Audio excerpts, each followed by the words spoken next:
So tonight's topic that Dinku suggested was obedience. Now, there's a natural resistance to obedience, as many of you know. Especially, I mean, for some people, especially, well, I should say this, there are as many, the Sufis say there are as many paths to God as there are souls of individuals. And I'm sure there are many, many definitions of obedience in our own lives. So I would like to actually hear how your thoughts about obedience and all that.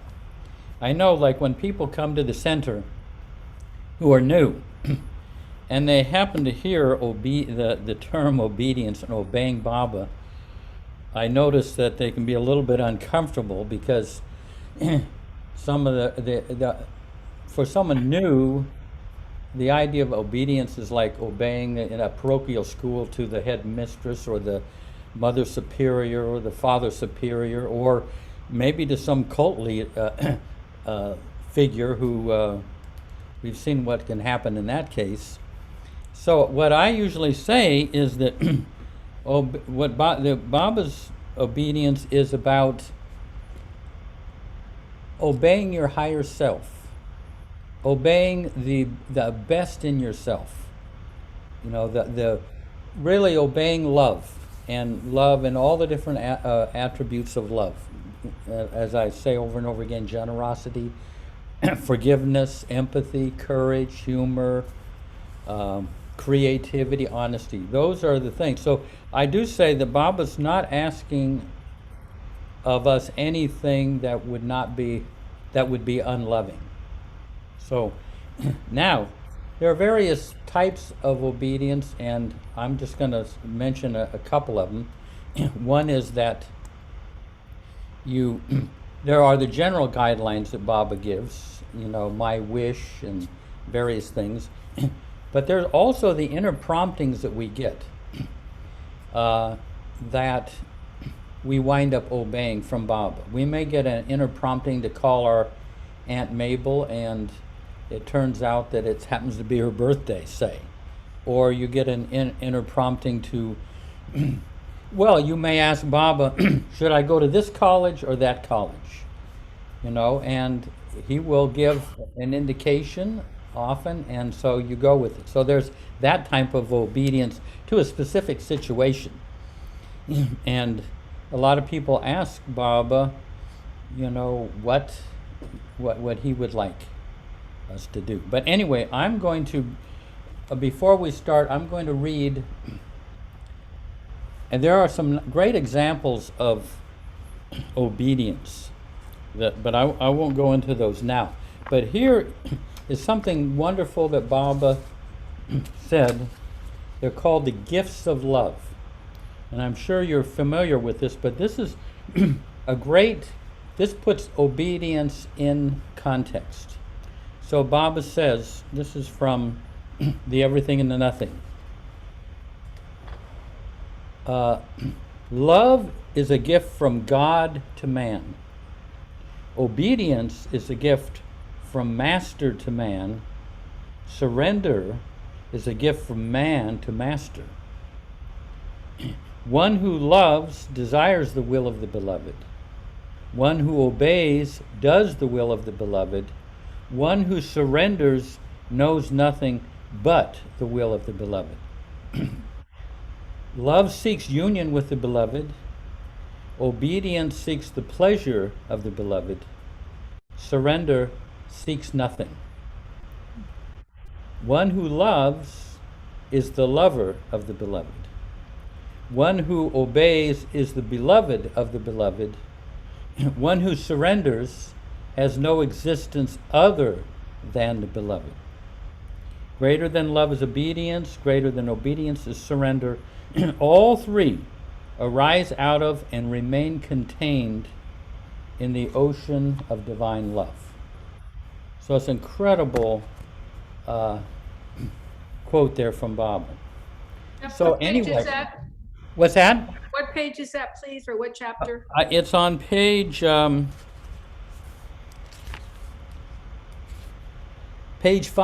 Thank you. But it's incredible. I mean, and in the end, surrender is our gift to Baba. So,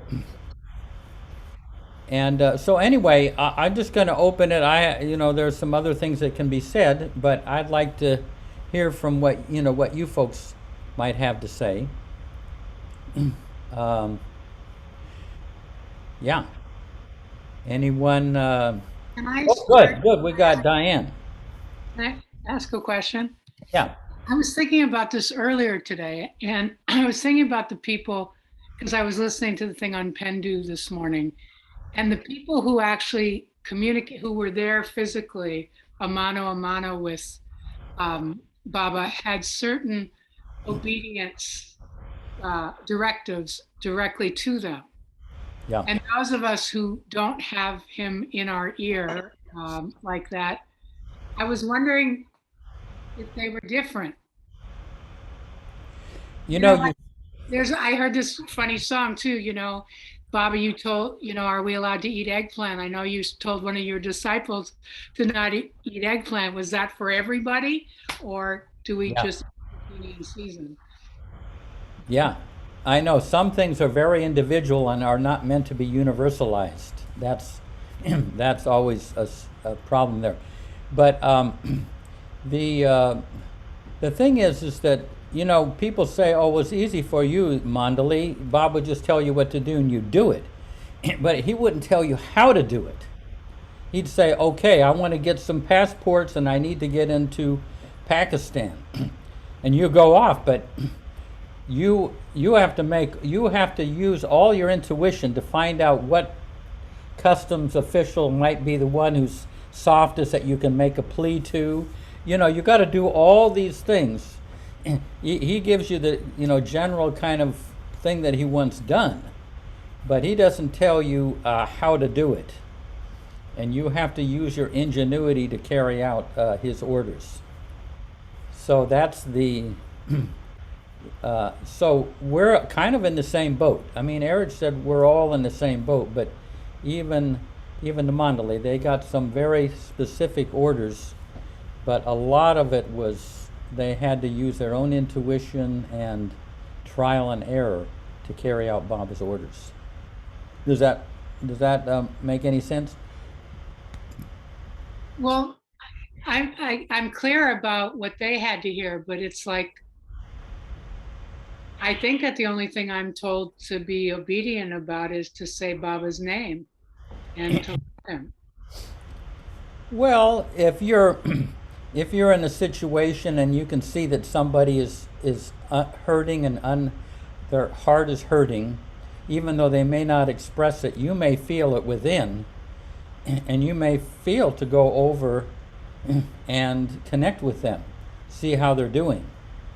That's Baba in you, getting you to obey, so to speak, obey human love, human care. So, okay. That's always before us, to do the loving thing. Well, what is the loving thing in each situation? That's the we get, But yeah, we'll hopefully we'll cover a bunch of things. We got Michael Childs up there, that 5-year-old up there.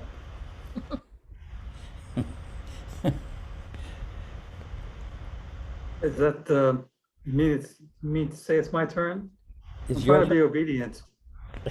Yeah. You may obey. Well, ever since you mentioned to me what the subject was, I've been thinking about it, and it became a very, very cute to me when I moved in with Donna, and she had this dog, who was 80-pound Labrador with a very willful personality, who would insist upon jumping up on people, dragging people across the street, dragged a woman so that she still carries the scars. Oh. And it was like, when I say stop, stop. In this case, the obedience, the surrender on that dog's part would have been to save the pain, and also encourage me to take the dog out for walks, which I didn't want to do, because if he saw another dog, It was as if it was the war of the Titans going on. And so I came up with a very interesting goal for myself, which was to become an obedient dog at Baba's side, that he could actually take a leash off me and he could expect me to heel, pay attention to him, do whatever duty I had to do, and that he could trust me. Beautiful. And that's what I expect of dogs. I don't always get it. And Donna's always telling me what to do. So The plastic surgery job was really good, Michael. it's not finished though, that's the problem. And so I was thinking that if you had a guard dog who was trained to attack people and even kill them, the most important thing for that dog to learn is when to stop. And so you see these pictures of dogs leaping on adversaries or people who are training, and they're going, and they're ready to tear them apart. And the master says, stop. And the dog just drops it right like that. And I was thinking, what about ourselves? If I'm in the middle of a cup of coffee, which is my favorite thing to drink in the morning, and the master said to me, clapped, what am I going to say? I'll be there when I finish my coffee. Or like my kids used to say to me when they were in the middle of a game, video game, in a minute. That obedience is surrendering to a higher intelligence, somebody who knows more than I do, who's looking out for my interests. It's not a question of I stand up and say, I have to assert myself. If I don't stand up for myself, who is? Which is a common way of thinking these days. And I think that's actually very necessary to do these days. But in the presence of a perfect master, what do I know? I know what I think I know. But if a master says, do this, why should I double guess it? So this whole issue of obedience to me, as Baba said, is higher than love. Because love for most of us is a lot of feelings and emotions, and we get carried away and we lose focus. But obedience is being focused with your eye on the master all the time, and to intuit what the next step is, because you want to please the master.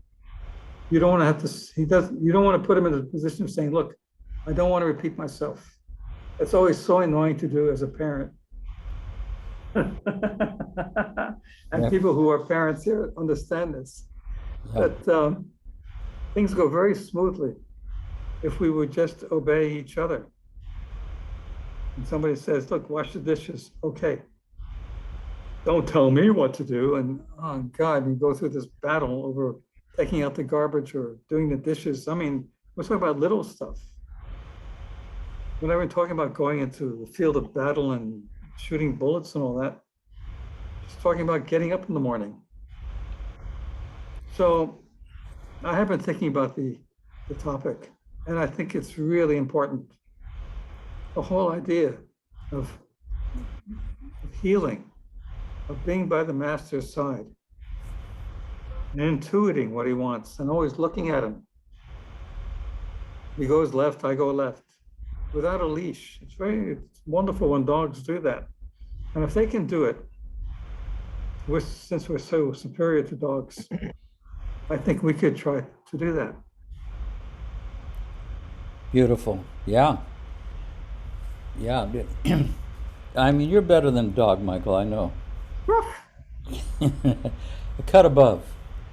Yeah. Hey, so we have like plenty of time here, so we can get a variety of different things. Let's see. I wanted to mention is that Angela put on the email about late night chats dot group Google. It's not a group. I mean, all it is an address that I can send to and say what maybe the next topic is.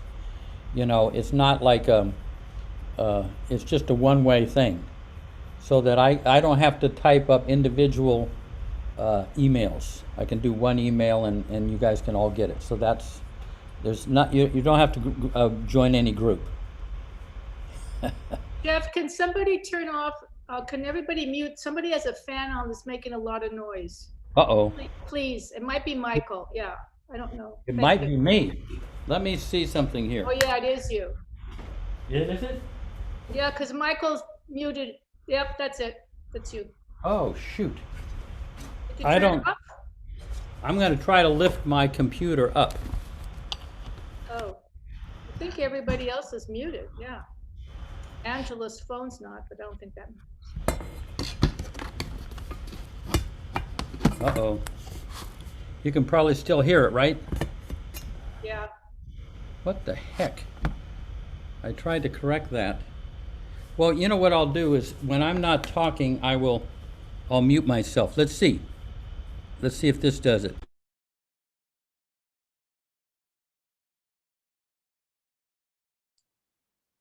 Yeah, it's perfect now. Just keep muted for the whole night. You'll be fine. I'm just kidding.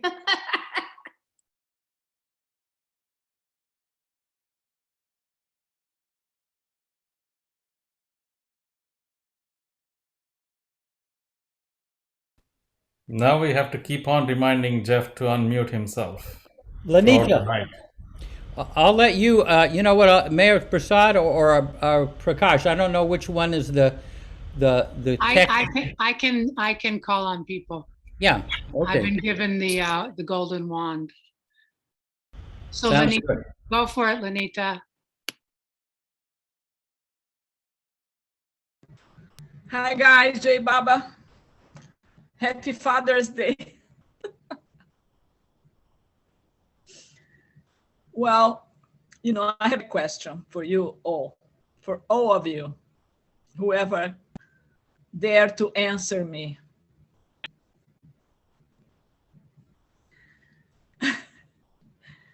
How do I know that I'm obeying Baba? How do you know that you're obeying Baba? Ask Baba. Good question. So, does anyone, Prakash, are you answering that, or you raise your hand for something else? Well, I mean, what I thought I would share perhaps would answer some of Lenita's question. I don't know.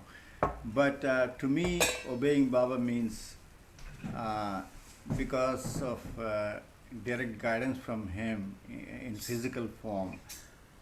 I thought my wish is perhaps the best guide we have to ask ourselves if you are obeying Baba or not.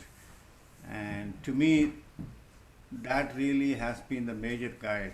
Not that I get everything right according to what Baba wishes, but to me, I mean, I just want to quote, just literally quote one line from here. In my wish, Baba says many things, but let me read all of them. Do not shirk your responsibilities. I don't know if I fulfill all my responsibilities, but I think that's one of the guides. And the second thing is attend faithfully to your worldly duties, but keep always at the back of your mind that all this is Baba's.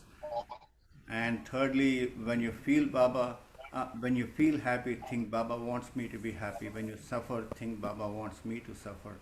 This, I think, I try to a large extent, but do fail many times. But that's again one of the guidelines which I thought will help us realize if we are obeying Baba or not. But the biggest one which I really like is the next one, which says, be resigned to every situation and think honestly and sincerely. Baba has placed me in this situation. This, I think, I try to do to a large extent, and I think that's been one of the major guidelines for me. And the next one, Baba says, with the understanding that Baba is in everyone, try to help and serve others. I honestly can't see Baba in everyone, but I try my best to do what I can given any situation where I can help or serve. And lastly, which I think many of us really attempt to do is, like Baba says, I say with my divine authority to each and all, whoever takes my name at the time of breathing his last comes to me. So do not forget to remember me in your dying moments. Unless you start remembering me from now on, it will be difficult to remember me when your end approaches. So you should start practicing from now on. Even if you take my name only once every day, you will not forget to remember me in your dying moments. To me, these are the real guidelines, and it's up to us to now to find out if we really are really obeying Baba or not. And I reiterate again the fourth point, where Baba says, Baba has placed me in this situation. That really is the major guideline for me to know if I am obeying Baba or not. It's not that I succeed all the time, but I found that really helps me. Jai Baba. Thanks, Prakash. Yeah. That was Hey, a good one. I'm just going to say a little thing here, but we can elaborate on it. But sometimes what I do is I check my body and see how my body feels about what I've done or what I've said. So that's sometimes your body doesn't lie. You know, if you feel if you shrink down, you've probably done something that was a little off tune, off key, a little sharp or flat. Anyway, I'm just throwing that out. I heard a story yesterday from at the Marymount Sahabas, where the guy was saying, the woman was saying her older sister, 3B, had disobeyed Baba when he told her not to eat something. And the next day she woke up with a sore throat so badly that she wasn't allowed to attend any of the festivities. And by the time she got out of bed a couple days longer, she was no longer Baba's favorite child. That kid named Charles Haynes was number one. So I think sometimes we get sick, just like you say, you know, something. He said you could get a cold, so don't eat it. And then she did. Yeah. Oh, there's some instances I can, later on maybe I'll give you on when someone didn't follow what Baba said. And it was for their own good. But who's next? Catherine. And Jai Baba, everyone. I was running a little late, so if I repeat myself, I apologize if something's already been covered. But I've been thinking also about, I got the email and kind of referring to that as I look down on my, hold on a second. I'm trying to, it's a lot to think about that email. There's a lot of questions there that you sent out, Jeff. So, but, I want to, first of all, just the word obedience to me, almost automatically, my mind, just sort of resists it.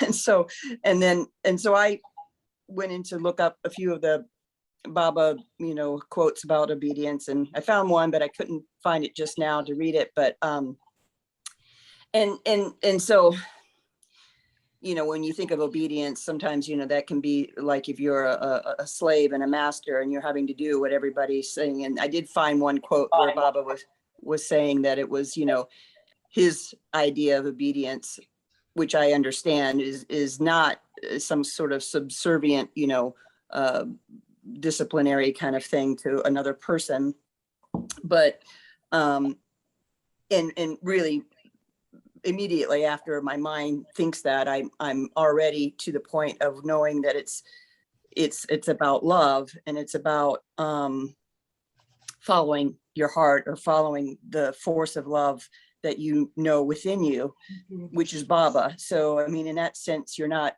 getting direct information as if you were there with him physically, but you are, you know, that force of love in you, and that you're, you know, that you're I see. having to choose or follow that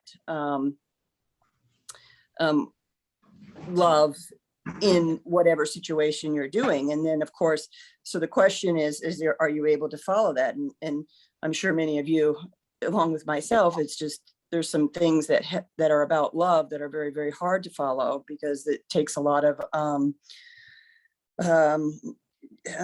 you're having to even almost fight your mind, saying that, oh, that's not logical, you know, you're going to lose a lot of money if you do that, if you're going to do this, you're going to do that, or, you know, people laughing at you or whatever, because you're following what you feel is love in your life for whoever. That's about it for now. Sorry, that's so true, what you said, Catherine. Sometimes to obey is very uncomfortable, and yet you know you have to do it.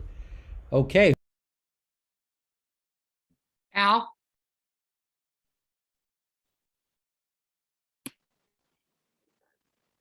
I wanted to share that when Prakash was giving some of the things that Baba said about obedience, to me, I would agree, and I would also think that they would fit the definition of surrender just as well, if not more so, when he talks about be resigned to every situation. Thank God, sincerely, Baba's placement in this situation. Like, that's ongoing, where obedience seems to be a little more specific. But I do want to share a quote that Baba gives on obedience, where Baba says, when I say I am made happy by your desire or willingness to obey, you already have my blessing that you will be able to do so. The happiness of the beloved is his blessing to his lovers. And like other people have suggested, I have a difficult time with just a word obedience. I think I seem to resonate better with surrender than I do obedience. If I were to ask myself, am I willing to obey Baba? Do I have a desire to obey Baba? I would have to answer yes, you know. But I think maybe some of us others tend to focus on our weaknesses and our inability to obey. But we, I think, have to validate if we have a desire or a willingness to obey. Baba says that's enough. That's my blessing, is that you will be able to do so. So Hey, Al, that's what came to my mind. Yeah, can you read that quote again? That was very good. I can't read it, but I can recite it from memory. Okay. Baba says, when I say that I am made happy by your desire or willingness to obey, you already have my blessing that you will be able to do so. The happiness of the beloved is his blessing to his lovers. Beautiful quote. Yeah. Janet? Yeah, I was just reflecting on my past week and what you were saying, Jeff, about feeling it in your body. I had an incident happen with work on Monday where a company that I worked for changed a regulation that was compromising what I had said to a client, seriously compromising it.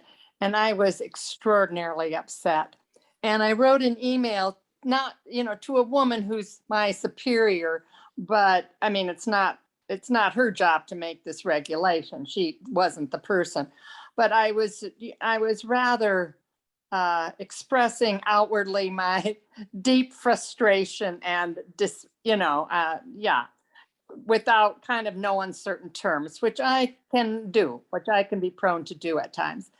And I didn't hear back from her, and for several days. And a couple days later, I woke up in the morning and I was saying my thing, you know, I now entrust all thoughts, words, and deeds to you, Baba. I now entrust that. And a lot of times when I'm saying that, things come to my mind. And what came to my mind is I needed to write this woman an apology. and it needed to be just an apology, not about the fact that what happened was really a bad thing, but just an apology to her that I put on her plate something. I spoke it in such a way that was very not very easily digestible. And so I said some true things to her about what I thought a good job she did, and how positive and cheerful she was, and just these kinds of things. And soon after, I got an email from her saying, "You didn't have to apologize, but can I call you?" And so, of course, I said yes, and she did. And she proposed something that hopefully will be able to remedy the situation for the person who I had compromised, my client that I had compromised. And I just want to say about the difference in how I felt in those two situations. I felt that the apology was truly obeying Baba, because I was respecting this person. I was seeing the highest in her. I was telling the truth, but I felt in my own body so much relief. Even before I spoke to her, I felt tremendous relief.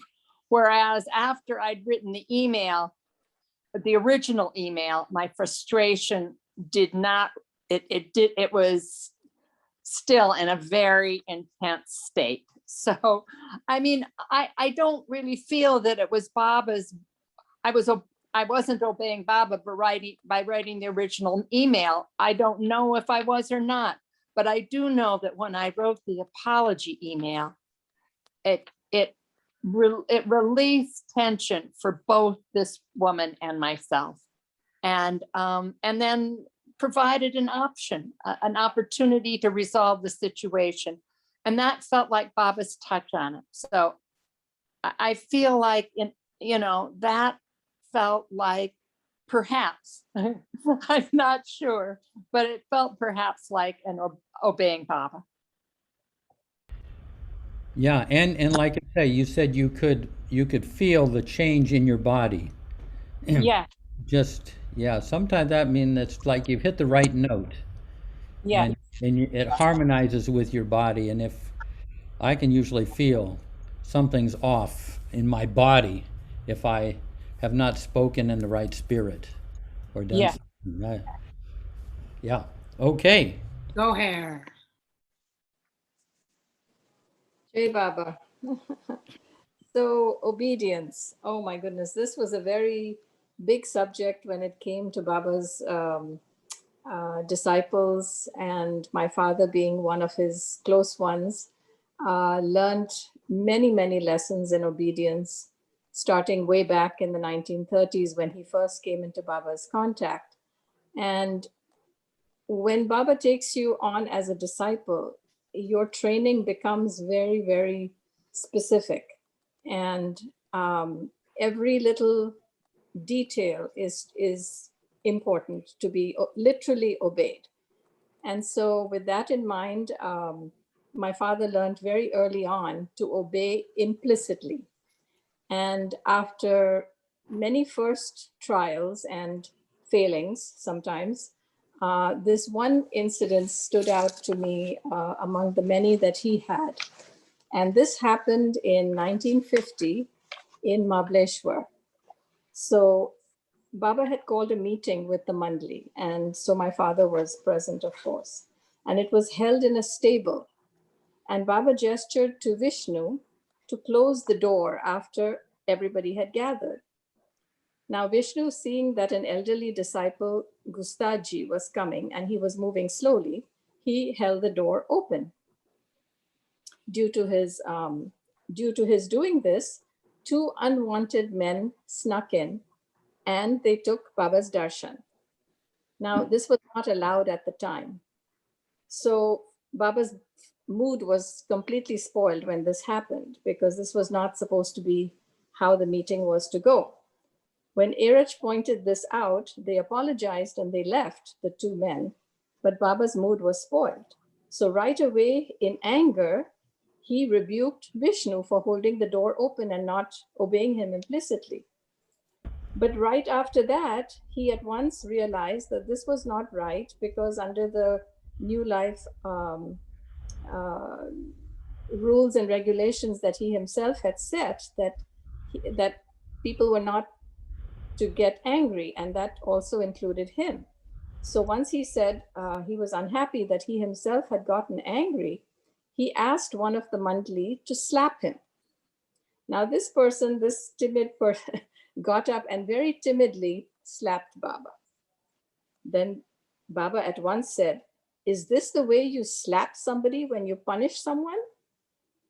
So Baba then turned to my father, Minu, and he said, "Show him how it's supposed to be done."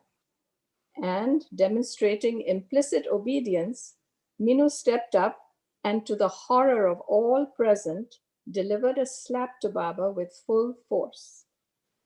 Baba immediately hugged him and applauded his obedience.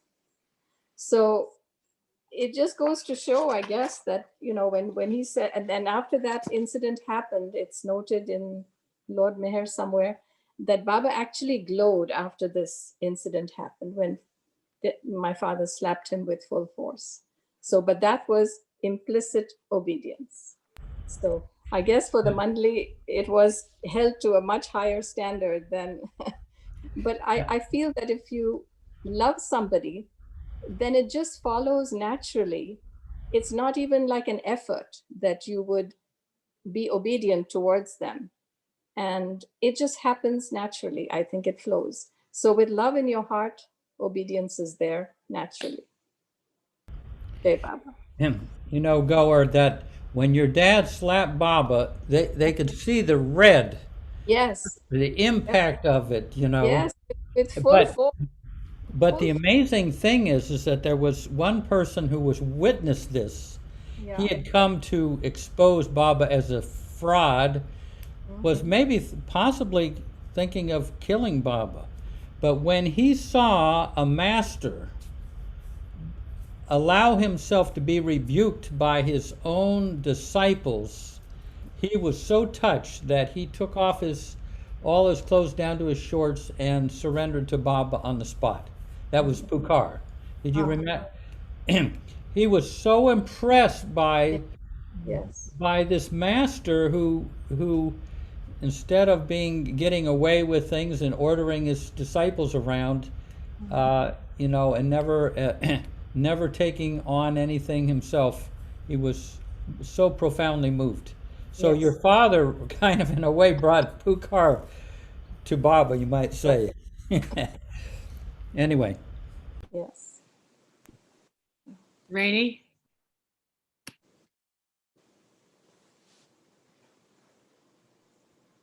I had, when Lanita asked her question with some sort of challenge, it brought to mind about our language and Baba's language, and how difficult it is to know where what obedience is. You're mute. No, oh, maybe. No, we're hearing her. I am anyway. I have my mic in. You should be able to hear me. Yes, we can hear you. Okay. Anyway, it came to mind about when Anita asked that way, how confusing it can be. In Baba's language, he speaks in his language, and can the answer be in our language or in his language, or what exactly is obedience, and how obedient are we plebeians supposed to be, and in what way, and so forth. And I remembered something, and I did dig it out. It was in Anavaz's Gift of Love. Baba gave a specific discourse during a Sahabas about obedience and faith, in which he explained 3 types of obedience.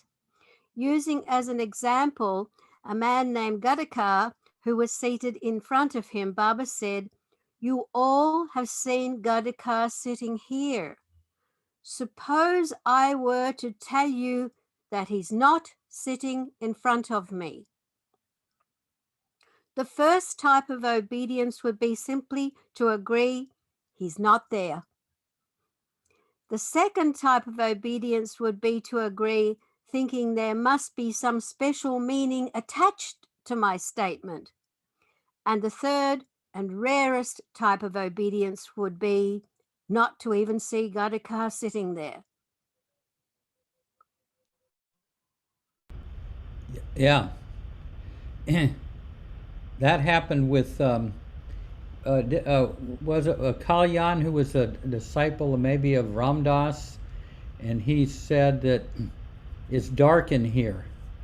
And he got up and stumbled over everybody because even though it was daylight, it became darkness for him. And he wasn't faking it. It was dark. And he couldn't find his way through the crowd of people. Yeah.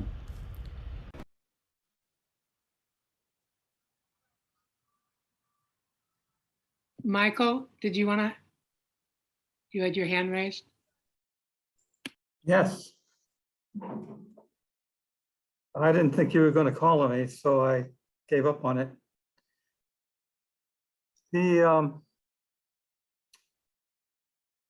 Baba talks to me in a certain voice. It's usually when I'm quiet, and it's a quiet voice, I'll internally turn to him and say, what do you think? Should I do this? Should I not? Other times it's a voice that says, say this, do this. I mean, without that voice, I couldn't write any poetry. I couldn't come up with any ideas for furniture, in my woodworking projects, or for what I write. I mean, the whole idea of having Baba's voice always within me, that was foreign to me in the very beginning. But I've been around for a long time, and I've been with Baba before. And I have found that it was better to listen to this voice, than to argue about it and to resist it. And if I don't do what I should be doing, what the voice is urging me to do, because I just don't want to do it,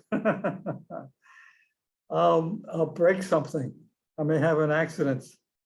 I remember some broken glasses and things that were broken. And I said, I usually don't screw up like this. I must either owe somebody an apology, or there's something I should be doing that I'm not doing. And then I examine my behavior, and it usually comes to me right away. This whole thing about listening to Baba, it's immediate, and the response is immediate. And you say, well, what the hell did I say that for?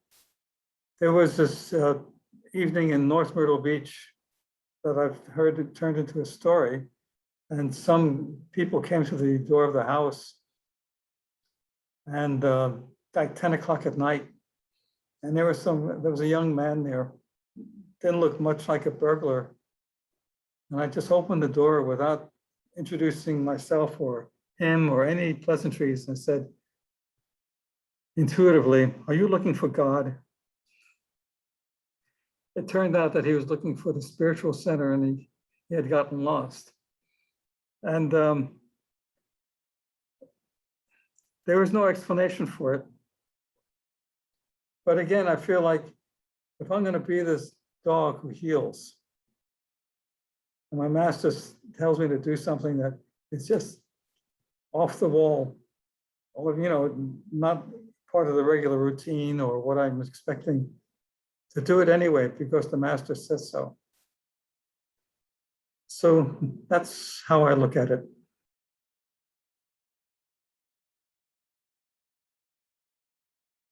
And I should add that I have made a fair amount of mistakes.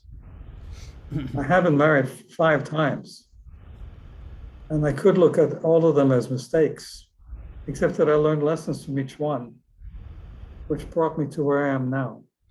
Yeah.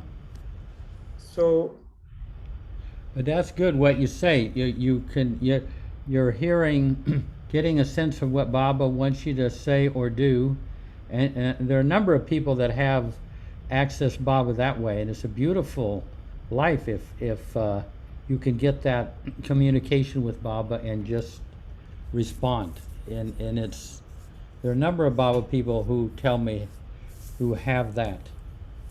And they're kind of, gives them great meaning. I mean, at least they're not just making everything up down here. They actually do something that has the right ring.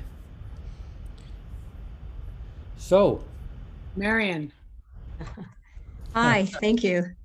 So what I'm sharing, I'm not going to share everything. I'm just going to pick out part of what I noticed that's real important. And I appreciated what you brought up, Michael, about the dog, because I went through dog training with the dog years ago. And what I learned is that if somebody offers me a treat and says, sit, stay, boy, I'll do it, because I want that treat. So it's with kind of that spirit with Baba, because I've been such a hard worker all my life and so diligent. I've had so many challenges, and I still do. I'm writing a book. It's a memoir, teaching memoir, and I have myself to take care of. And I've gone through this broken hip hit and run accident. I thought, could I have any more piled on me? Give me a break. So what I get from mine is that lighten up, Marion, lighten up. So what I've done, and I've learned how I've spent a lot of stressful years trying to figure things out, and that's over, done with. Now it's like, allow, it all exists now. Open up, be receptive. I appreciate what you're saying too, Jeff, is that because I'm trained in body energies and I'm not solid, I'm an energy being. And so tuning into my body, how am I walking heel toe? Am I bending my ankles when I walk? Am I aligned my ears, shoulders, and hips? Am I swinging my arms? Does my chin push back? How am I opening to be this transformer of energy on Mother Earth and Father Sky? So I'm always looking at my body, and I get out of whack, but I have a in whack self to get back into. So what I did this last few years, I don't do it all the time every hour, but I'll pick out a certain time of the day when I notice I'm doing a lot. And I've learned that the rhythm in creation of the universe is to expand, contract, rest, expand, contract, rest. And that's the rhythm of the heart. If you're relaxed, the heart goes bump, bump, and then a rest. And breath is also that. Natural breathing is that. So I tend to go, go, go, go until I'm so spun out, I'm just exhausted. So I've learned I need to stop when I've been very active. So what helps me is I have an old-fashioned kitchen timer, and I set it for 15 minutes. And not all day, I'll take a couple hours and do this when I've been very busy. And then whatever I'm doing, I stop and I ask, Baba, what's next? And then I listen, because that's the active and the receptive. What's next? Then I listen. And if I'm in the middle of doing dishes or I'm doing something, cleanup or something, I might hear something totally different, like play your harmonica. And it's a soft, gentle, loving voice. Play your harmonica. So I might turn off the water, stop the dishes, go in, play my harmonica. And once I said to Baba, once I said to him, oh, it's somebody calling me. Once I said, Baba, I just loved it, when you were embodied and you would give out orders. And so sometimes I get up in the morning and I say, I'm not doing a thing, Baba, unless I get an order.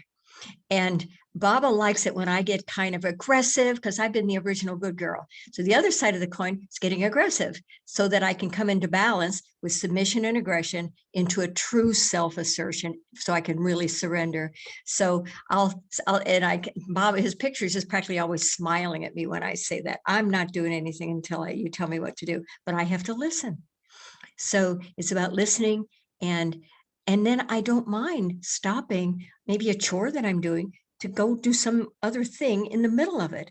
That's not part of my sort of character growing up. It's like, work until you get it done, Marion. And that harsh voice is such low energy. It's really needs an interruption. So I get the interruption that way. There's other things I do, but I want to share that one because it's fun, it's lightening up, and that's what I need to do. And only you and Baba could have thought that up. The kitchen timer. It's magnificent.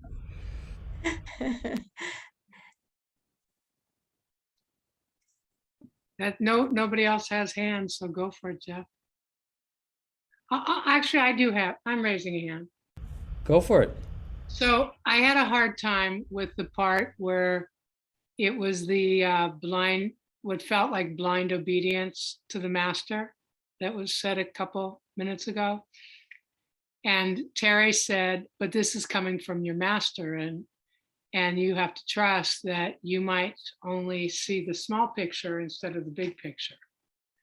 But then, not that I'm with a Jim Jones kind of master, but I guess the orniness in me does have a problem with blind obedience. It's completely understandable. But here's the thing that happens with the Mandali is eventually Baba, we don't realize, Baba comes here and he is on a very tight times table. He's got to go here and contact these people and that, and he has to have people around after they've kind of been assured of his perfection. They just need to they need to be his hands and eyes and arms and feet to do things, because they know that what he's doing is for the good of all of us. So Baba can't say, well, stop and explain everything that he needs done. Eventually, the people around him, they just do. They don't, if he says, you know, feed the cat, you feed the cat. If he says write the letter, you write the letter, because he's only here for 50 years every 700 or 1400 years. You know, so they kind of know the urgency. So they're just obeying him literally. I don't know if that makes sense. Now we have the luxury of taking time. I'll take a while to write this email, you know. I don't have to do it like that. You know, I'll take a few days and I'll kind of write the email. We have a certain different timing. But if you were with Baba, you would realize, you know, physically with Baba, I think you would, you know, you would kind of see why it's important, you know, that to do what Baba is asking, so that he doesn't have to explain everything. Does that make sense? It's just. Jeff, can I share a story here? Yeah. Okay. Give me 2 seconds. I have to go get the book so I can give it to you accurately. I'll be right back. But in the meanwhile, somebody else can go ahead. Yeah. Because that'll clarify the point for Diane. Good. Rainey. I often think about how our young Josh was saying that at Avatar's Abode, the main focus was always on obedience. And that's true.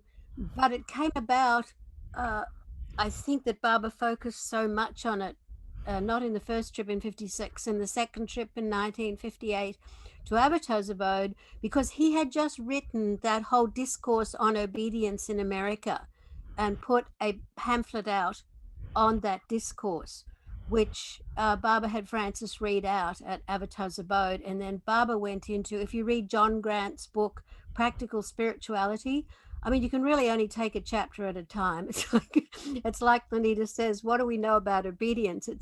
It's really tough going. And Baba is very strict. And in that, he gives out 4 types of obedience, and discrimination and all sorts of things, unwilling obedience and loving obedience, all these different rules. It's very, very difficult to know when you're obedient and when you're not obedient. And as you say, you can go by your body's feeling and you get better at it the more you do it, but it's tough stuff. And that book really, Practical Spirituality, really, once John wrote that book, that really leveled me out in areas that I know I'm not obedient in all areas, but I like to think I'm obedient in some areas. And that's good enough for now. It's like, don't worry, be happy-ish is good enough for me. And I always don't overdo it with myself.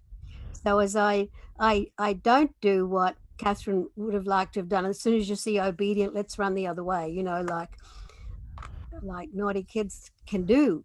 Yeah. So I think, you know, obedience-ish, we know which categories we're obedient in enough in, but like don't see Baba at all, don't see Gadaka at all. There's another whole lamla, a level, another whole veil to remove. The more you do it, the better you get at it, but the more difficult the task becomes. And that book is like just like a handout book. And I don't have the discourse Baba had Francis read out that he'd written in America on obedience. It's probably in that book, in Practical Spirituality. And I bet someone may have it. Yes. Let's go. We'll go to a goer's back. Yeah. Yes. So with this story that I'm about to share with you, it just goes to show, to when Diane was saying she has a hard time with blind obedience, that whatever Baba always asked you to do, there was always significance to whatever he was asking you to do, which we sometimes in our limited capacity of obviously could not see, but it's always, always there. So this is the story. In Merazad, Baba continued his intense war work. This was during the war years, during the end of the war. In connection with this work, Baba instructed one of the Western women Mandali, Margaret Krask, to look after a Siamese cat named Gesu or Geisha. One night in early June of 1944, during days of heavy rain, Baba suddenly ordered Margaret to throw the cat out. She balked at this order, saying, "But Baba, it's raining so hard. This is cruel." Baba let her have her way, but the next night he gave her the same order. When she began to object, Baba snapped, "Whose cat is it anyway, yours or mine?" She said, "Yours, Baba," and put the cat out in the rain. A few days later, Margaret read in the newspapers about D-Day, the launching of the Allied invasion at Normandy on June 6th, and she suddenly realized the significance behind Baba's strange command. It had been storming over the English Channel at the time, so the massive launch was delayed a day. A quarrel between Eisenhower and the other generals had erupted over whether or not to delay further. Finally, Eisenhower had snapped, "Who's in command here anyway, you or me?" Moreover, the code words for the launching of the invasion were, get this, "Throw the cat out in the rain."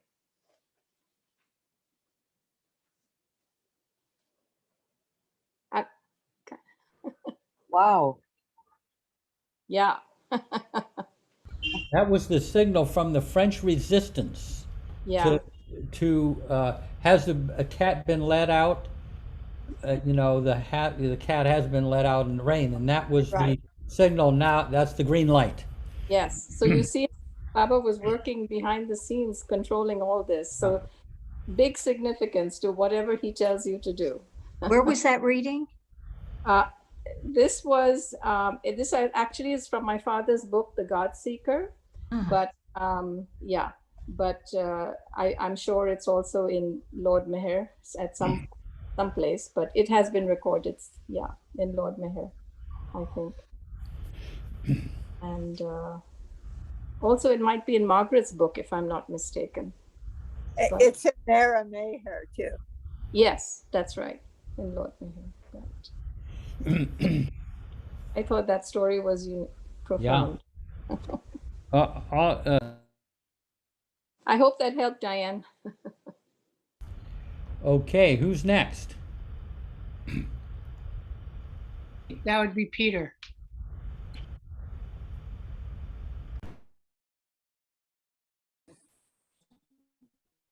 Okie dokie, I'm just looking. Your work, Peter. Survive. Peter, yeah.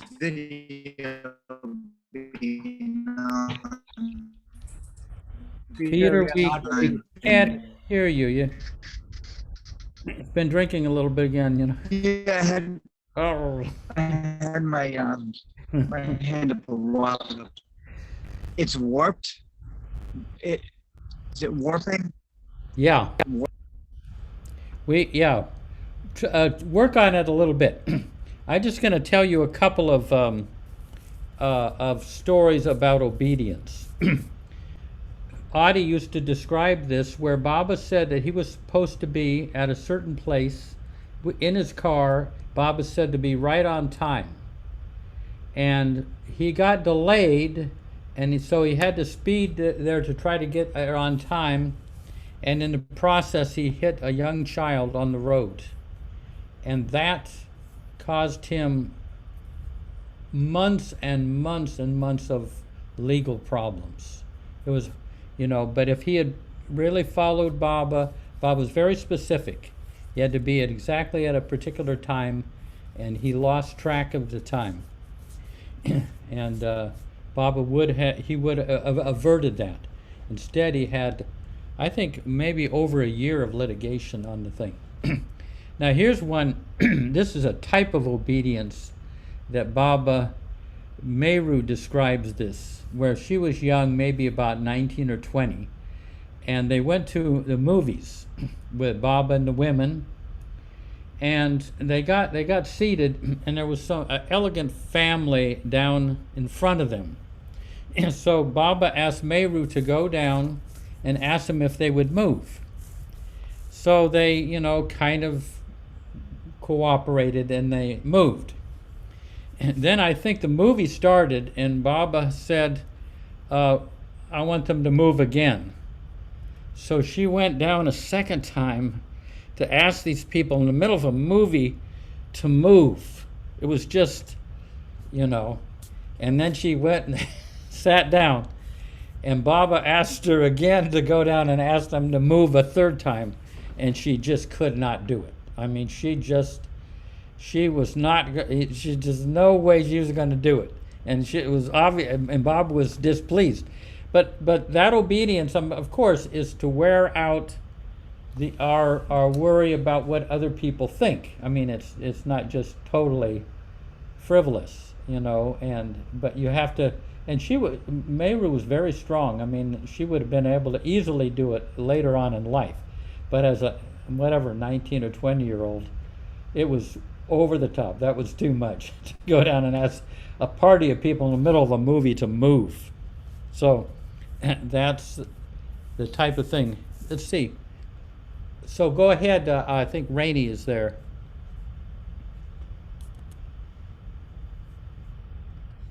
At the East-West Gathering, Baba spoke a lot about obedience, and there's a lovely page about it. And of course, Francis says what Baba says, and then he makes a song or a poem about it. And one of the beautiful song poems is, "Obey me and ask me for no thing. To ask is to make me your plaything. Be brave and accept yourself as but one drop of my ocean's spray fling. Stop craving now for so and so thing. Just leave it to me and all day sing my name, and with brave heart accept your dropness of my ocean's spray fling. Mark how the bright stars at night low swing on their way up to man, thus obeying the words of my love, for they too are just drops of my ocean's spray fling. I speak my fair words for your knowing. Drop, lover of mine, I the way sing, so that you yourself one day will become the ocean and its spray fling. So obey me and ask me for no thing." Are you are you able to sing that? Sure, but I shut the page. Uh-oh. Uh-oh. And while you're looking for the page, I want to, Mayor Prasad, would you be able to find a Jamie Newell song on obedience? The one that's kind of a ditty. You have it's expedient to be obedient. Oh, the name of the song is Expedient to be Obedient? The name of the song is Obedience, or Okay. Obedient, by Jamie Newell. It's Okay. it's wonderful. I can try. Yeah, while Rainey is looking for something. Here's yeah, Prakash. Jai Baba. I tried looking for the song, but I failed. I hope Meher Prasad can succeed. But here is a story that I just found. This is from The Dance of Love by Margaret Trask. And this is on disobedience, a short one. So let me read this out. So, Disobedience by Margaret Trask. So here it says, after his first visit to England in 1931, Baba, on his way to America, visited Constantinople. He then went to Genoa, from where he sailed to New York. Meredith Starr accompanied Baba and the Indian disciples on this trip. He was at that time trying so hard, in spite of his love for Baba, to prove his importance and independence, that he forgot Baba's first wish for everyone was that they should give him scrupulous obedience. I don't know if I read that right, but then the idea is that everybody should just literally obey Baba. So early one morning, the train was held at some very large station, and Meredith was on waking, decided to go to the nearest washroom and clean up prior to dressing himself. As he passed Baba's compartment, Baba saw him and signed to him not to go to the washroom at this time. Seeing no reason for this order, Meredith decided to go anyway. He had on him a knee-length dressing gown, his legs were bare, and he carried his sponge bag and a small towel. The washroom was in the next carriage, behind the one in which his berth was situated. When Meredith had finished his ablutions, he started back towards his berth, but found in the meantime some shunting and uncoupling had taken place, and Baba and the rest of the train had disappeared. And all because of a small piece of disobedience. Poor Meredith, a very pompous gentleman, had to wander half-clad round a large international station, causing a certain amount of amusement as he searched for the runaway train. And he had no sense of humor to help ease the situation for him. That's a little story of disobedience by Meredith. And written just the way Margaret would talk. Here's one whenever Rainey is done. But here's a very interesting thing about obedience. It's unusual, but just before the new life, Baba interviewed a number of people, and he was going to go with just a few, and he was interviewing and find out what each one was going to do, or he would give them instructions. And there was one young guy that was kind of very spiritually minded. He was a singer. The Mandalay liked him very much. Young man, but he was very, very focused and very a Hindu, very. I'm trying to remember what Erich said, but they liked him, and he was kind of a breath of fresh air.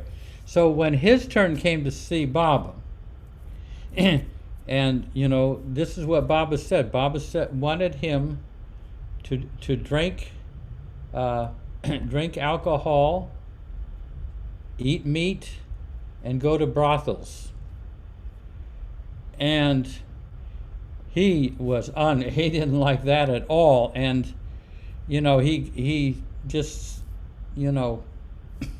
hemmed and hawed and everything, and Baba so Baba said, okay, go out and think about it. So he went out, I think, for about a half hour, and he came back and he said he couldn't do it. So Baba gave him the order to go around to places of shrines and places of worship and offer prayers and everything, and that was aligned with his spiritual attitude. And so this was before the new life. And so then, Erich is describing this, and then after the new life, when Baba came here to America in 52, Erich, there's a whole story, but Erich stayed back, and Baba gave he and Pendu the task of going around India and sharing, from town to city or whatever, to share a Baba and Baba's life. And at one point, they came to the place where this guy lived, he was from. And so, but Erich was I think it was late at night, and he was talking about Baba. The people kept him up very late because they wanted to hear more and more about Baba. And he suddenly remembered, oh, this is where so-and-so lives. And so he speaks out to the crowd, where's so-and-so? Hello, what? Oh. So where's so-and-so? And they don't, no, don't say anything. No, and so he goes on talking again, and he kind of looks at the host, where is so-and-so? They said, no, don't. And so after they finished, the host came over and told them, we don't talk about him. I mean, he's he lives among these prostitutes, he drinks, and he's eating meat and everything. And so Erich thinks, and this is what Erich's interpretation. If he had said yes, Baba, I will do that, Baba would have taken those tendencies that were in him on himself, and he wouldn't have had to suffer that. But I mean, that's what Erich felt. If he'd just said yes, Baba knew that those tendencies were in him. And so that's an interesting thing, where Baba's asking for obedience and where you don't follow it. It backfired on that gentleman. Anyway, do you guys remember that story? Vijay, you probably heard that story. Yes, I heard it too. Yeah, I mean, I don't know how well. This is where I remember from Mandalay Hall, but I can't find the audio, Jeff. Oh, darn it! Probably not there. He may not have published it. Uh-huh. I remember one story that Erich said about his obedience. This was, I think, probably during the early times that he came.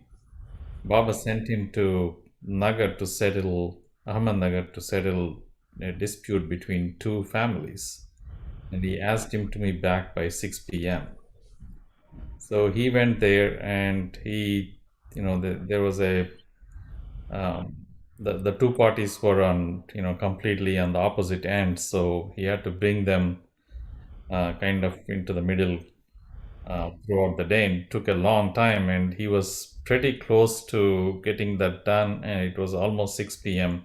but he was very, very close to bringing them to a agreement. So finally he did, and he was cycling back to Mehrabad, and he was quite happy with the way that it turned out. So he came back, it was past 6 p.m. And when he came back, Baba, asked him why he came late. And he said, Baba, Erich thought that Baba would be very pleased because... I mean, it was like a real serious conflict between these families that he managed to harmonize. Yeah. Do you want to continue, Jeff? No. I just can tell better, probably. No, I just remember that it was a lot of work. Yeah. Yeah, and he was quite proud of what he had achieved, and he came back, but it was past the time that Baba told him to be back, and he didn't expect Baba to react that way, and Baba was extremely angry that he didn't obey the time that he was asked to come back by.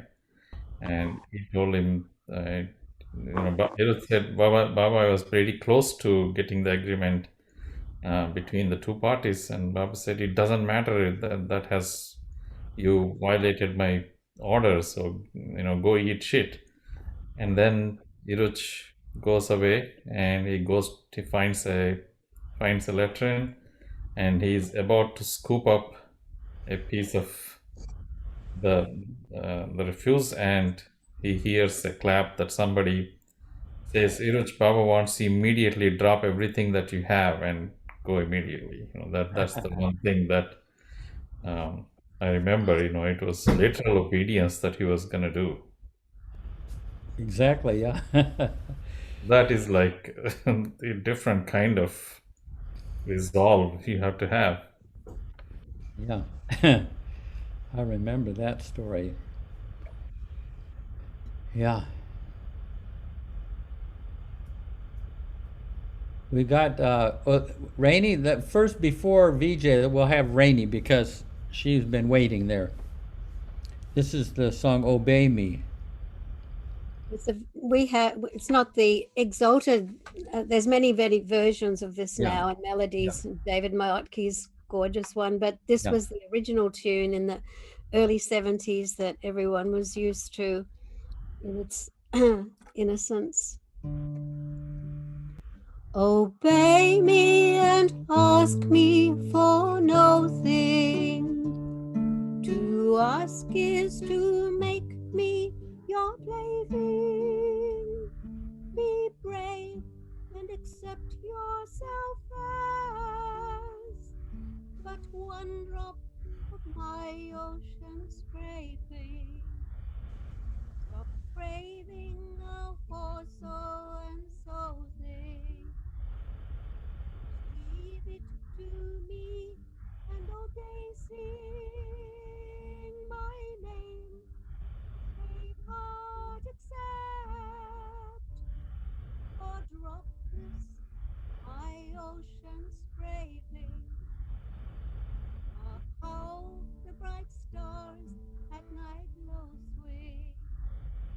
The way up to man, thus obeying the word of my love, for they too are all drops of my ocean scraping. My fair words for your knowing. A lover of mine, finds the way sing, so that you yourself one day will become the ocean and its scraping. So obey me, ask me for nothing. Ask is to make me your plaything. Be brave and accept yourself as one drop of my ocean's scraping.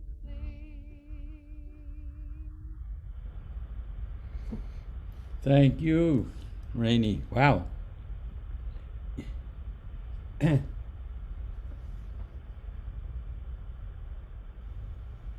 Who's next? It looks like VJ. VJ. Yeah, Jai Baba. Actually, when you love your beloved, then you try to please him more and more, and you will try to see where he gets happiness. Like what is his, you like to know what are his likings and dislikings, and you please him. So that obedience comes natural way, very natural way, and you will try to find the ways that how to make him more happy, your beloved, and it doesn't become compelling to you, and it is just comes in natural way. And if we try to love more and more, naturally that when we have that trust and faith that he is the real one, he is the highest of the high, so that any kind of sacrifice is possible. Yeah, that I want to Yeah. say. Yeah. Thank you, Vijay. Yeah. And I like that it's natural, it's not like something esoteric or transcendent.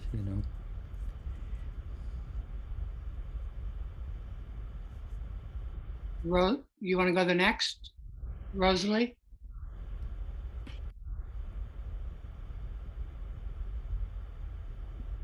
I wanted to ask Rainey who wrote the music to that. Was it Sam Saunders or what? No, that was before his days. That's the Francis melody that Barbara heard. It's from the East West Gathering. It was written in I can't hear you. Who wrote it?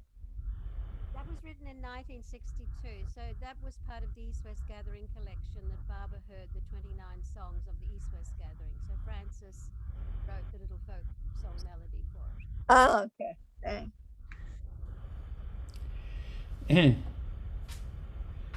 So, any other?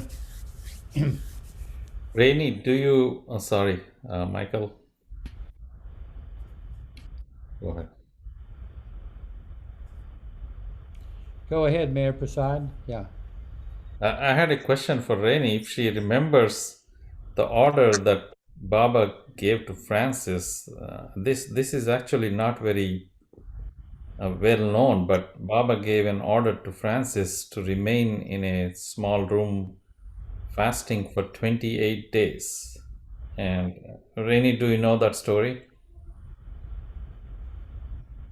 You're muted. Muted.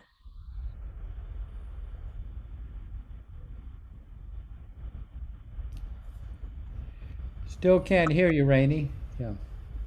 Mayor House in the room under Mayor House before it was the It's stove. very low. Yeah, I don't know what's going on with this. Sorry. Is it better without the mic? That's good. Bye, Mike.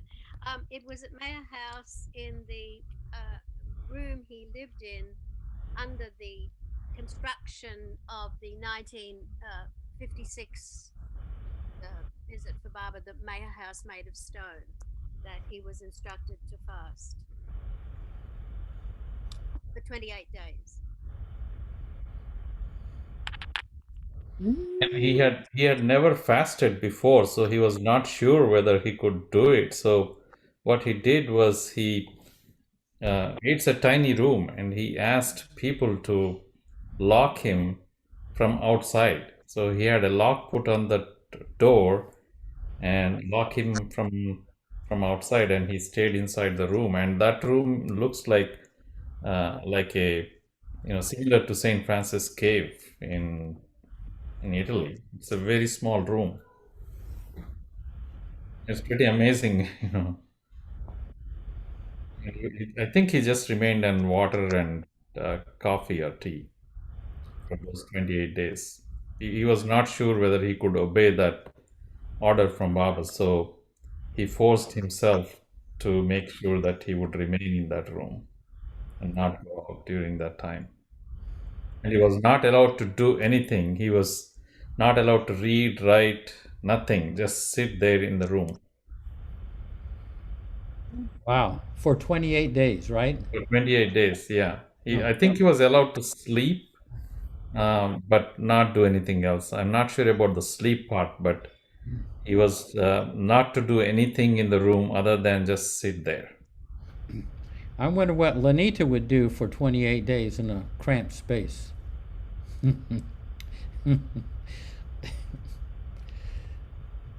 I was just thinking about that, and I thought about sleeping, but Meher Prasad is not sure if he was allowed to sleep or not. And I was like, what I would do. That room, when you see it, is, I don't know how he slept, because it's stone basically. He must have just slept on the stone slab there, and there was hardly any place to move around or anything. So Did he ever find out the reason for this request? no, I don't think he ever asked Baba why. But I can well imagine that he probably said Baba's name inwardly the whole time, because that was his practice.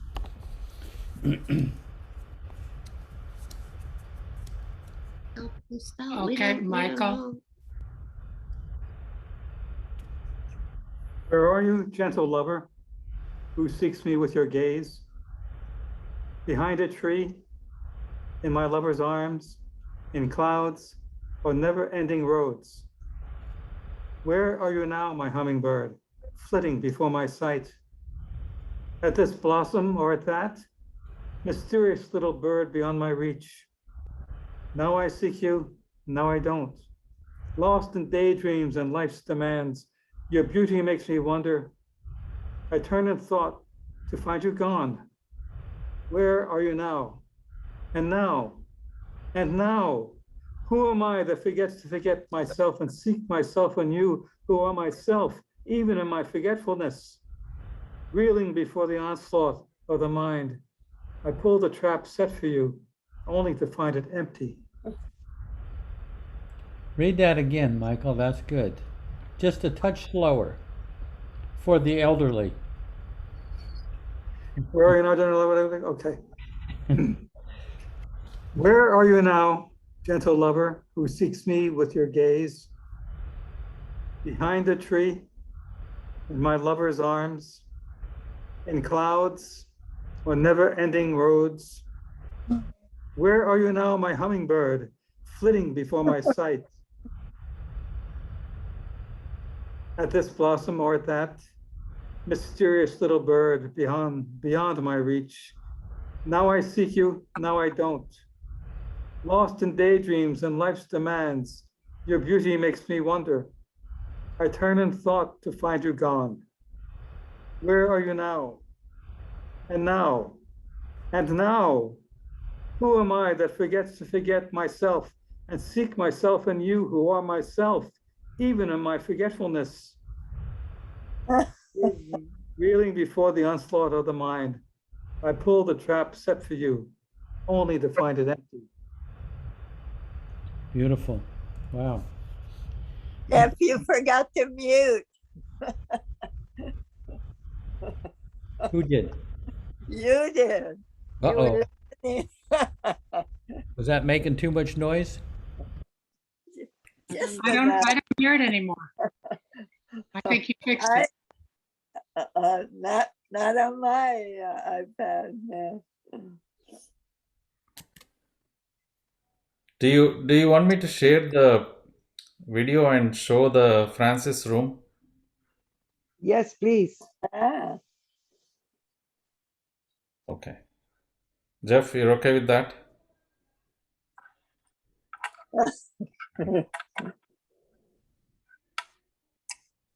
It's about, I think, maybe 2-3 minutes. I'll just play it for 3 minutes and stop.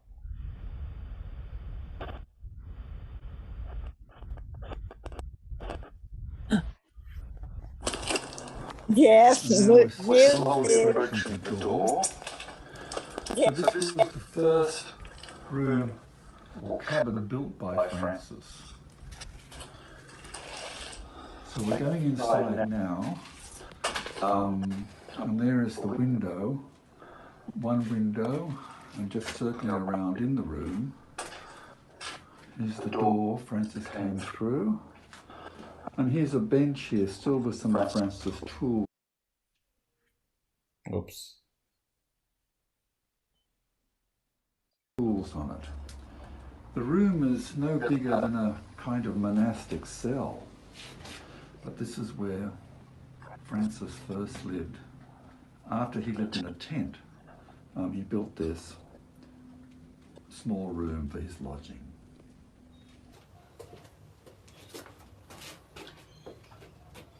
Hello everyone.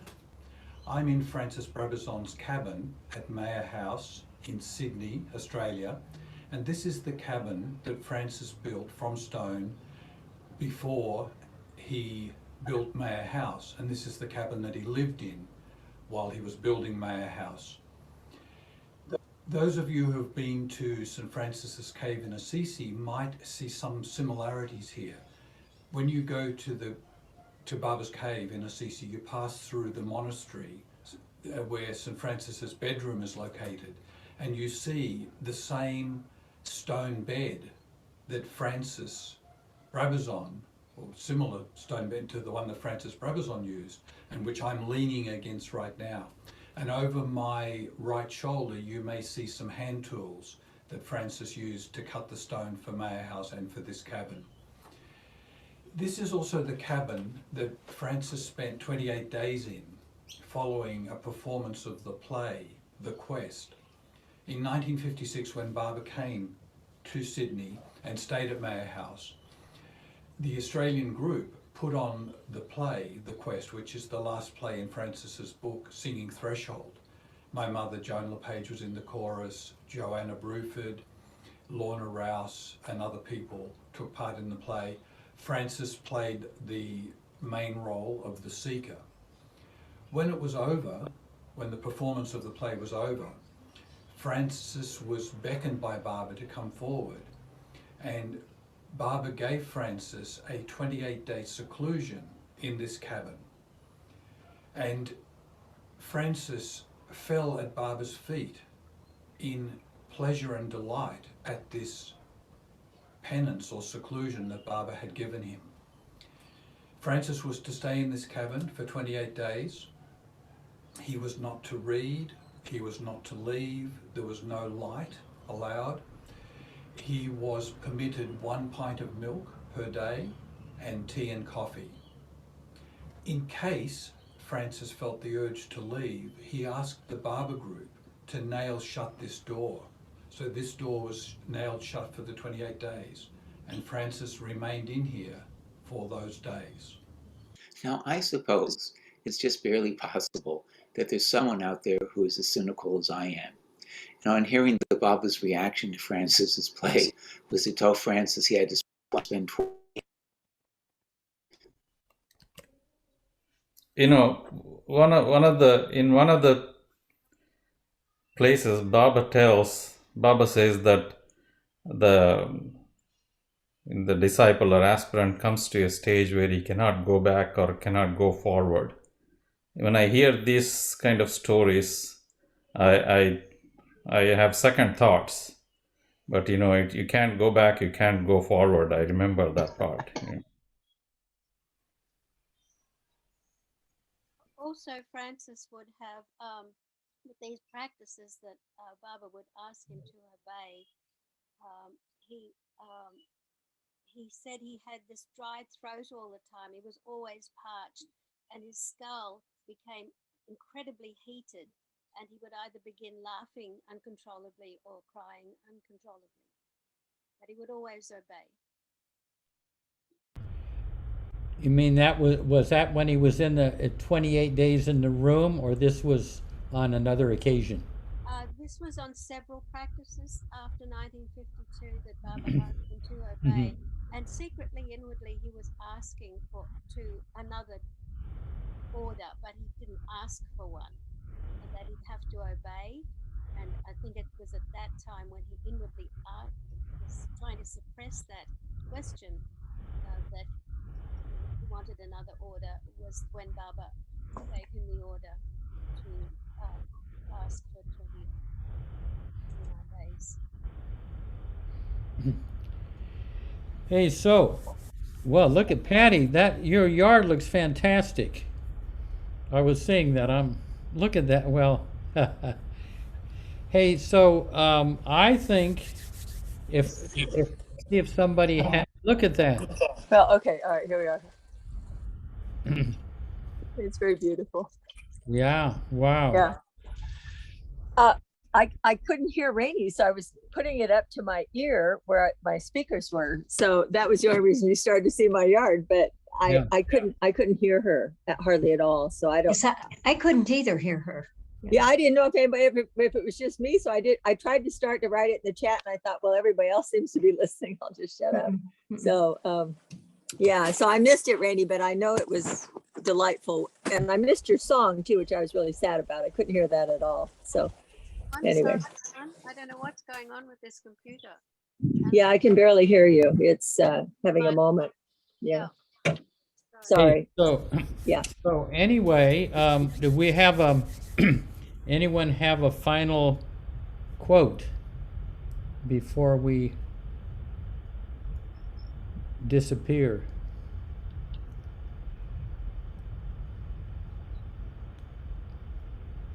Let's see.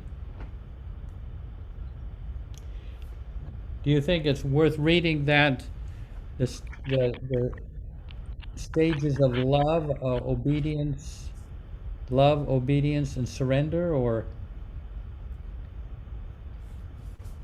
whatever I did with it? I got one, Jeff. Okay. I just love this one. I cannot rest unless I work. When I work, that is my rest. My work is in restlessness. Meher Baba. Do that once again. Yeah. I cannot rest unless I work. When I work, that is my rest. My work is in restlessness. Do you think I should read this one? Sure. Yes. Yes, Okay. please. And then we'll have a few moments of silence. But this is really very deep. Love, these are gifts of love. Love is a gift from God to man. Obedience is a gift from master to man. Surrender is a gift from man to master. One who loves desires the will of the beloved. One who obeys does the will of the beloved. One who surrenders knows nothing but the will of the beloved. Love seeks union with the beloved. Obedience seeks the pleasure of the beloved. Surrender seeks nothing. Somebody's squeaking there. They got their squeaky toy or something. You're not doing so well yourself, Jeff. You Am I have that, squeaking? you have that swishing sound. Uh-oh. Okay. One who loves is the lover of the beloved. One who obeys is the beloved of the beloved. One who surrenders has no existence other than the beloved. Greater than love is obedience. Greater than obedience is surrender. All three arise out of and remain contained in the ocean of divine love. Okay. Beautiful. I have to say, Mara gets a total prize in all those categories. Yeah.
Jai Baba.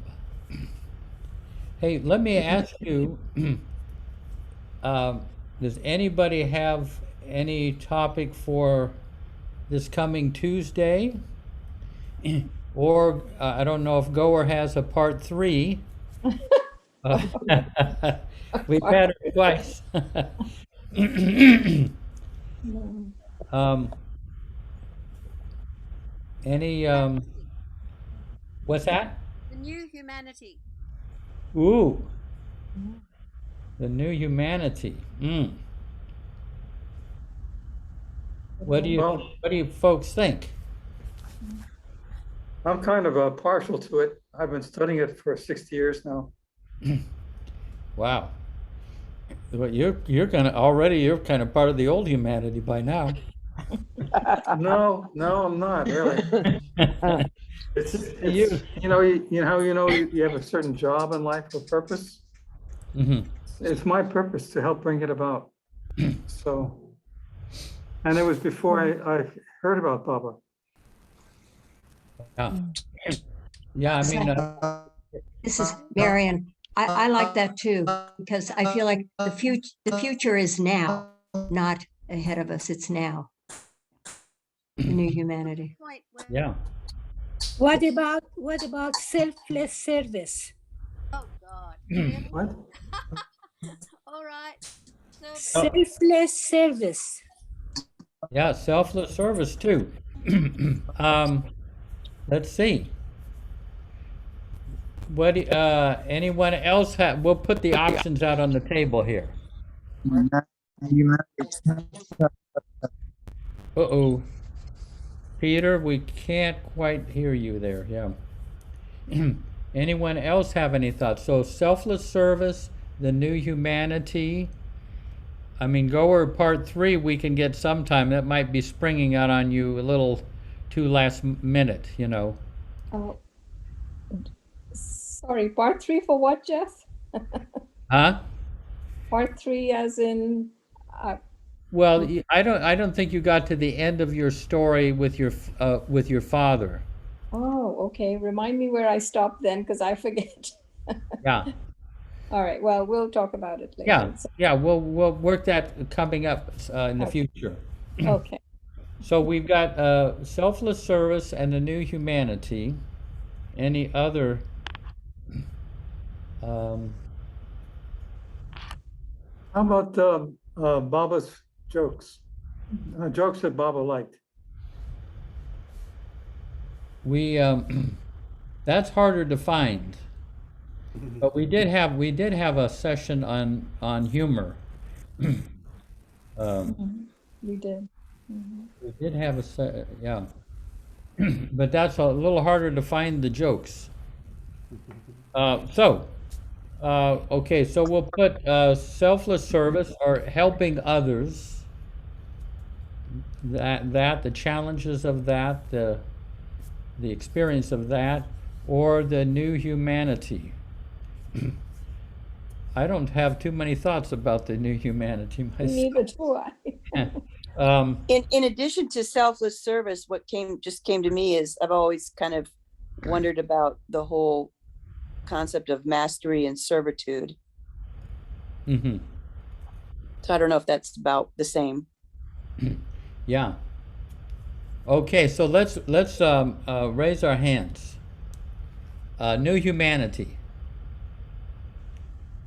We've got 1, 2, 3, 4, 5. Selfless service. Yeah, I go there.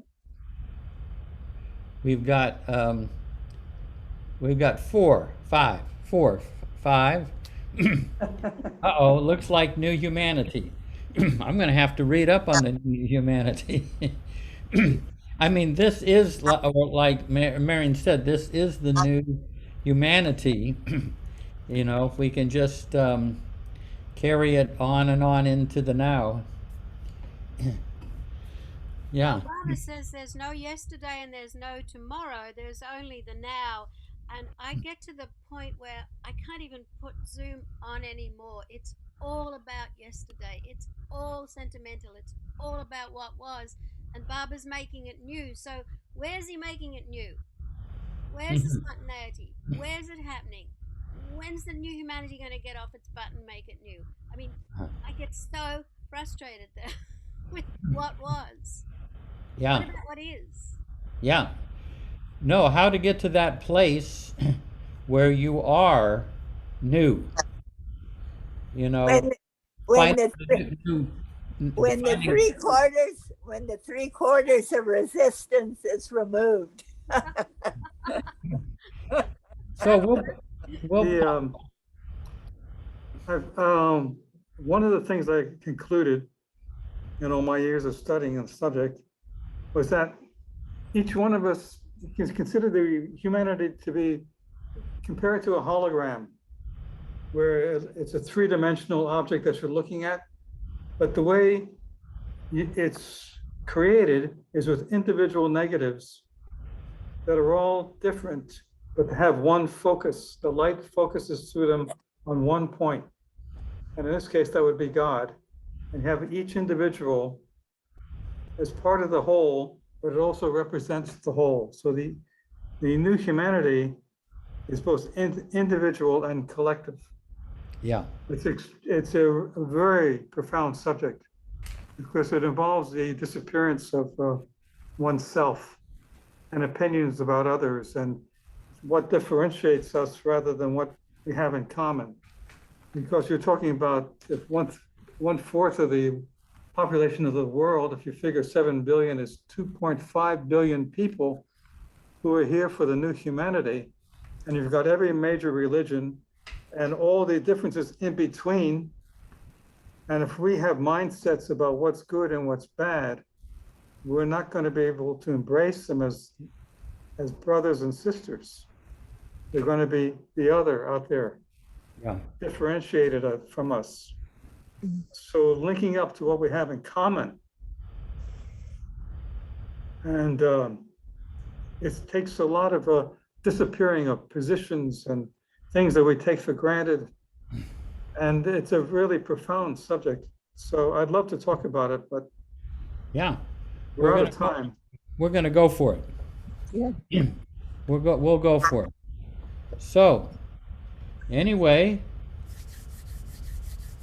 there's one quote of Baba's that I like very much, which kind of Michael saying that. Baba said, all differences between each other are merely superficial and cannot affect the love we feel for each other deep down.